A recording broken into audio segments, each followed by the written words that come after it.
ओला भाई guys and गलीज, welcome back. आपने एक चीज नोट की होगी कि मैंने जो हमारा मॉडल था ना उसकी थोड़ा सा पिक्चर को खूबसूरत प्रिटीफाई कर दिया है। मेरी हैंड राइटिंग से तो बेहतर ही लग रही है। तो लास्ट 2 लेक्चर्स के अंदर हमने प्रॉब्लम के बारे में सीखा और देखा कि डेटा की कितनी टाइप्स होती हैं। अब हम थोड़ा सा बात कर लेते हैं इवैल्यूएशन की। अब आपने प्रॉब्लम डिफाइन किया, आपके पास डेटा आया, आपने कहा कि यार मेरे ख्याल से इसके ऊपर रिग्रेशन मॉडल ठीक चलेगा। आपने अपने तजुर्बे से डिसाइड किया रिग्रेशन मॉडल ठीक चलेगा। तो रिग्रेशन मॉडल के लिए इवैल्यूएशन क्राइटेरिया क्या होना चाहिए? ये बेसिकली आपके जो कस्टमर है वो आपको बताएगा कि यार बात सुनो, मैंने बेसिकली चेक करना है कि क्या एक बंदे को हेल्थ कंडीशन है कि नहीं है।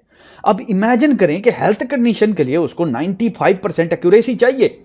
तो ये इवैल्यूएशन क्राइटेरिया हो गया कि भाई जो तुम मॉडल मुझे बना के दे रहे हो वो 95% एक्यूरेट होना चाहिए। ना हुआ तो फिर तो मैं तो बहुत ज्यादा लोगों को गलत दवाई दे दूंगा, ये तो मसला हो जाएगा। एक चीज तो ये होगी कि भाई एक मॉडल की, एक प्रोजेक्ट की जब आप काम करते हैं तो एक डिफाइंड एक्यूरेसी होती है। अब वो एक्यूरेसी किस तरीके से अचीव करते हैं उसके लिए डिफरेंट पैरामीटर होते हैं मॉडल्स के अंदर। फॉर एग्जांपल आपने लगाया रिग्रेशन। अब रिग्रेशन के अंदर आप basically mean absolute abs error देखते हैं। ठीक है, इसको कहते हैं MAE, मीन एब्सोल्यूट एरर।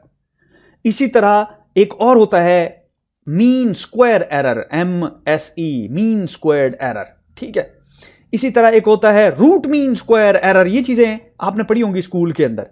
तो ये बेसिकली क्या है? ये वो मैट्रिक्सेस हैं जो कि आपको डिजायर्ड एक्यूरेसी, फॉर एग्जांपल आपने दिखाया कि जी mean squared error 95% accuracy achieve करने के लिए लेट्स से 15% होना चाहिए। इमेजिन करें, एक एग्जांपल दे रहा हूं। गुड, अगर मीन स्क्वायर्ड एरर 15% से नीचे आता है तो फिर आप कहें हां अब मेरी इवैल्यूएशन जो है वो उस कैटेगरी में फॉल कर रही है जिसमें मेरे कस्टमर को ये मॉडल एक्सेप्टेबल होगा। ठीक है, इसी तरह क्लासिफिकेशन हो, रिग्रेशन हो, उनके डिफरेंट क्राइटेरियाज हैं जिनके बारे में हम तफसील से सीखेंगे। अब इस क्राइटेरिया को समझने के लिए ना मैं आपको एक स्कूल की एग्जांपल देता हूं। अब स्कूल में जाते हैं तो स्कूल में आपके पास होने का क्या इवैल्यूएशन, क्या क्राइटेरिया होता है? परसेंटेज होती है ना, परसेंटेज निकालते हैं, नंबर ऑफ सब्जेक्ट और फिर परसेंटेज निकालते हैं। ऐसा ही है। आप जब स्टेप अप करते हैं, यूनिवर्सिटी में जाते हैं, तो फिर इवैल्यूएशन का क्राइटेरिया CGPA बन जाता है, ग्रेड पॉइंट एवरेज। ठीक है, तो ये इवैल्यूएशन का क्राइटेरिया जिस तरह आप स्कूल से यूनिवर्सिटी गए चेंज हो गया, इसी तरह मॉडल टू मॉडल चेंज होता रहता है। और ये इवैल्यूएशन क्राइटेरिया रीइंफोर्स करता है, मेक श्योर करता है कि जो आपके मॉडल की एक्यूरेसी है वो डिजायर्ड लिमिट के अंदर है। ठीक होगी बात? एक्सीलेंट। तो यहां पे इस लेक्चर को करते हैं डिशू।